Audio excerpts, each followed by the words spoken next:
Brought to you by Patil Kaki. Ganpati वाय दिवाने उषा माटे की पाटील जाते.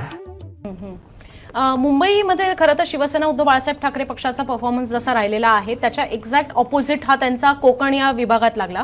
म्हणजे तसं कोकण या विभागातच मुंबई पण येतं, पण आपण सध्या मुंबई आणि ठाणे कोकण ही वेगळी विभागणी केलेली आहे आणि म्हणूनच ठाणे आणि कोकण याचं सुद्धा चित्र पाहणं गरजेचं आहे आणि मग आपण एकत्रित सुद्धा मुंबई या पट्ट्यासंदर्भात बोलू शकतो, म्हणजे कोकण या पट्ट्यासंदर्भात बोलू शकतो.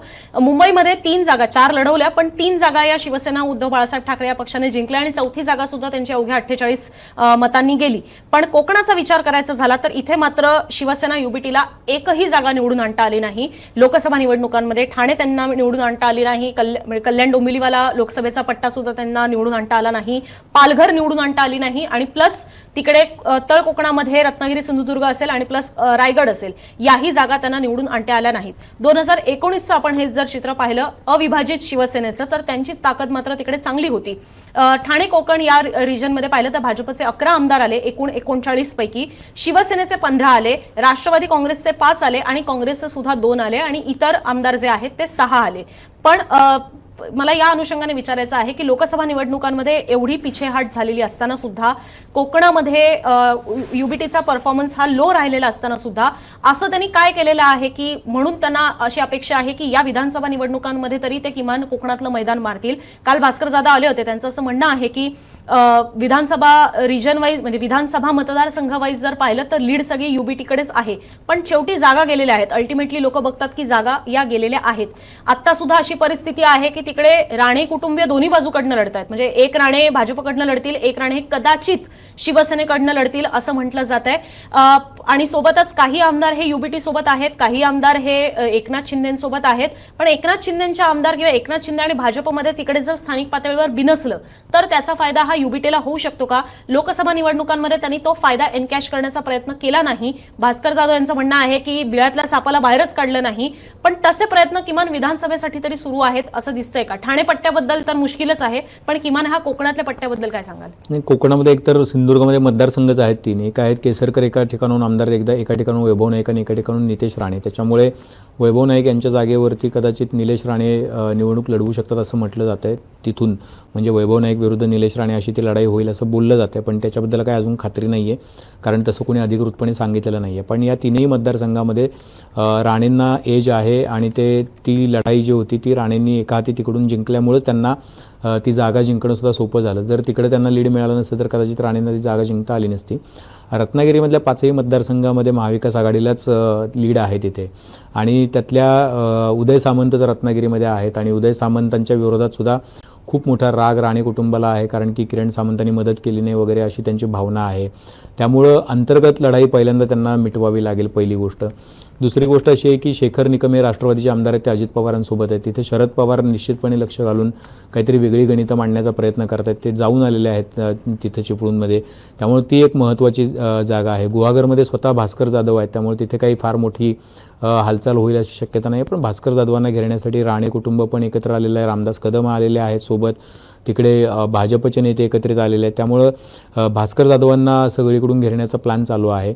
आता मुद्दा असा आहे की या सगळ्यानंतर सुद्धा शिवसेनेचं काय राहील, तर शिवसेनेचं चिन्हच खरं तर या मतदारसंघामध्ये ओरिजिनल चिन्ह जे होतं ते नव्हतं, म्हणजे धनुष्यबाणच नव्हतं आणि असताना होतं केवळ मशाल आणि कमळ. तर तिथं ॲक्च्युअली शिवसेना कमी पडली हे मान्य करायला लागेल, कारण ज्या पद्धतीनं दोन्ही जागांवरती रायगड असेल, रत्नागिरी सिंधुदुर्ग असेल, दोन्ही जागा शिवसेनेनं गमावल्या, ही शिवसेनेसाठी दुखरी नस असेल याच्याबद्दल काही शंका नाही आहे.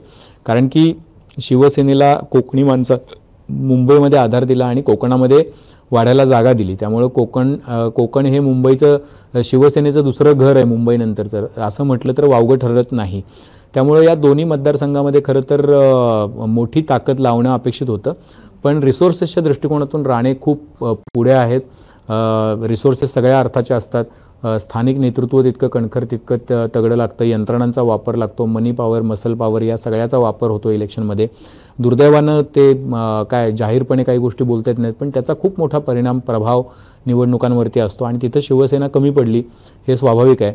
आता येत्या विधानसभेमध्ये अगेन पुन्हा एकदा ती लढाई आहे आणि त्यावेळेला परत उमेदवाराचा चेहरा, त्याचे जातपात, त्याचा असलेला प्रभाव, त्यांनी मदतीला 5 वर्षात तो किती वेळा धावला, त्यांनी काय कामं केली, इथंपासून तो कुठल्या चिन्हावरती उभा आहे आणि मग पक्षाच्याबद्दल असलेली भावना आणि मग नेत्याबद्दल असलेली सहानुभूती, शेवटी उद्धव ठाकरेंबद्दल, हे सगळे फॅक्टर्स नंतर काम करतील. पण तिथं आधी स्थानिक जो उमेदवार असेल त्यांनी किती तयारी केली आहे या सगळ्या गोष्टीसुद्धा बघायला लागतील. अर्थात तिथं उदय सामंत यांचे भाऊ किरण सामंत यांनासुद्धा राजापूरमधून लढण्याची इच्छा आहे. किरण सामंत स्वतः रत्नागिरीतून लढत आहेत. तिकडे निलेश राणेंना लढायचे कुडाळ मालवणमधून. म्हणजे अशा अनेक गोष्टी आहेत. खूप कॉम्प्लिकेटेड आहे कोकणचं राजकारण यावेळेला. त्यामुळे तिथं लक्ष देणं अपेक्षित आहे. पण आत्ता या क्षणाला कोकणचा रिझल्ट असा एका बाजूला सांगणं कठीण आहे. पण निश्चितपणे लोकसभा निवडणुकीत मात्र तिथे निश्चितपणे महायुतीने बाजी मारलेली आहे तटकरे आणि तटकरेंच्या रायगड मतदारसंघामध्ये तर मला असं वाटतं की सगळ्या बाजूनी त्यांना लीड मिळालेला आहे. म्हणजे शिवसेनेचे जे भरत गोगावले असतील, महेंद्र थोरवे, महेंद्र दळवी या सगळ्या नेत्यांच्या मतदारसंघातून त्यांना लीड मिळालेला आहे. त्यामुळं त्यांच्यामधलं जे वितुष्ट होतं ते ऑलरेडी त्यांनी मिटवलेलं आहे. त्याचं कारण असं आहे की त्यावेळेला जर तटकरेनं मदत केली तर तटकरे पुढे मदत करतील. हे पण पुढचा पेपर तर आमदारांचा होता, आधीचा पेपर तटकरेंचा होता. त्यामुळं मला असं वाटतं की ती गोष्ट तर सोपी झाली आणि तटकरे त्यांच्या परीने पूर्ण मदत करतील. आता प्रश्न असा आहे की वोट्सचं ट्रान्सफर जे आहे ते तटकरेंना झालं, पण तटकरेंच्या वोट्सचं ट्रान्सफर इकडे होणार आहे का, हा एक मुद्दा आहे. आणि ज्यावेळेला शिवसेना विरुद्ध शिवसेना लढाई होईल त्यावेळेला भाजपचे लोकांचं ट्रान्सफर शिंदेंना होणार आहे का, हा एक महत्त्वाचा पार्ट आहे. ते इझिली होऊ शकतं असं मला वाटतं. पण राष्ट्रवादीचं ट्रान्सफर शिवसेनेला होणार आहे का, हा एक प्रश्न आहे. कारण ती तशी ताकदच कोकणामध्ये फार काही नाही आहे राष्ट्रवादीची. एकदा केसरकर निवडून आले होते राष्ट्रवादीकडून, नंतर ते शिवसेनेमध्ये पुन्हा गेले, ते शिवसेनेकडून निवडून आले. काँग्रेसची फार काही ताकद कोकणामध्ये आहे असं नाही आहे. त्यामुळं कोकणामध्ये कठीण आहे. शिवसेनेसाठी तगडी लढाई आहे, तगडी फाईट आहे. आणि तरी सुद्धा म्हणजे आपण पाहतोय काल भास्कर जाधवांचं म्हणणं होतं की त्यांच्याकडे उलट जबाबदारी दिलेली आहे पश्चिम महाराष्ट्र आणि विदर्भाची, जेव्हा की कोकणामध्ये त्यांना जास्त मतपेरणी करण्याची गरज आहे. म्हणजे त्यांना म्हणजे भास्कर जाधवांना नाही पण शिवसेना उद्धव बाळासाहेब ठाकरे या पक्षाला कुडाळ जिकडनं वैभव नाईक येतात त्यांच्याकडनं सुद्धा लीड हे गेलं नारायण राणेंना, ते विनायक राऊतांकडे गेलं नाही. त्यामुळे तो सुद्धा एक चिंतेची बाब आहे.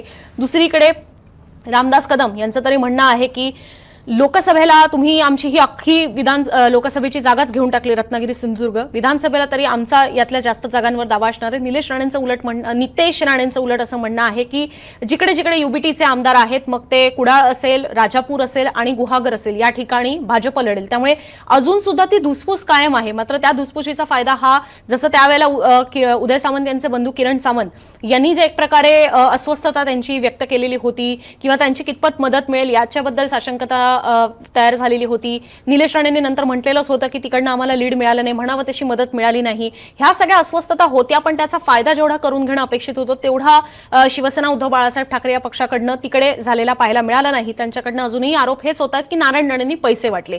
या विधानसभेत काय होतं हे बघायला हवं.